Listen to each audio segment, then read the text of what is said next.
Oh, hi. You know, buying games on WiiWare is a lot different than buying games on the competition's download services. WiiWare games don't have demos, so you can't try them before you buy them. And also, it's a high holy pain in the ass to have to delete a bunch of stuff from your Wii so you'll have space for the new games. So before you part with your hard-earned bling, what we want you to do is take a look at these videos of some upcoming games for WiiWare. 2 that are out in the US right now, and a couple that are coming up very soon. I don't want to say that Homestar Runner is so 2003, but I'll admit that I no longer regularly keep up with this web cartoon series. But that doesn't keep the WiiWare game, Strong Bad's cool game for attractive people, from being fun and funny. What's available on WiiWare now is the first of 5 episodes, each of which is going to pack a few hours of point-and-click adventure gameplay. If you remember how to play Leisure Suit Larry, clicking on things and solving puzzles, you know how to play this. The puzzles are difficult, but not impossible.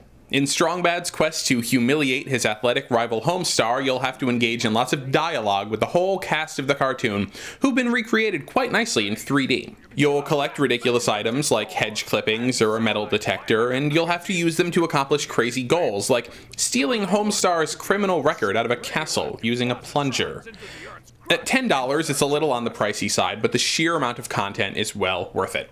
A little less worth your $10 is Helix. Now, I've always thought it might be a good idea to have a musical Wii game where you score points by waving the controller in a variety of different motions to the rhythm of the song, but after spending some time with this one, maybe not.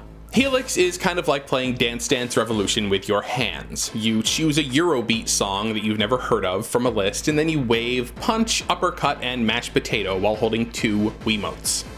You can play the game with just one, but you'll lose all the points you get for using your other hand.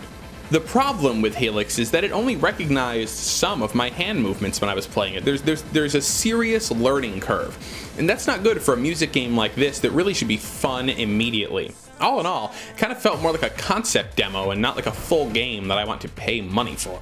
Here's a WiiWare game that's not yet available in the US.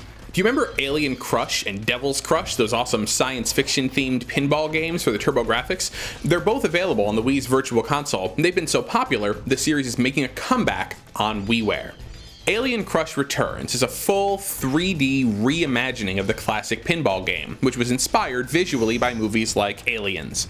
The pinball board, as you can see, is, I don't know what the hell it is, actually. The guts of a space creature? An alien homeworld? Both? Who cares? It's fun. Aliens are crawling all over the board. You can hit them for bonus points. There's a story mode that gives you a series of small challenges and boss battles, so you're not just playing the same table over and over for a high score. And power-ups add a little bit of strategy into the mix. You can give your ball a speed boost or reverse its direction. I'm having a lot of fun with this, and if you enjoy video game pinball, so will you. But Alien Crush isn't the only retro game getting resurrected on WiiWare in the near future.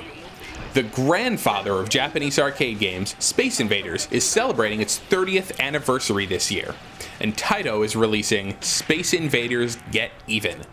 True to its name, it turns the tables on the classic story. For the first time, you'll get to play as the Space Invaders as they invade Earth.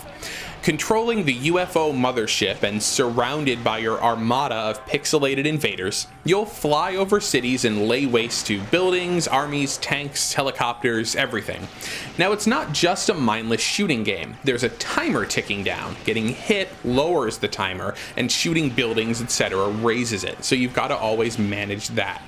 Space Invaders Get Even is a lot of fun, but it's also kind of secretly expensive. It only costs $5 to download the game, but that only gets you about 30 minutes of gameplay. It's like 3 levels. If you want more levels, you have to pay $5 for each of 3 new level packs, so the whole thing ends up costing about 20 bucks.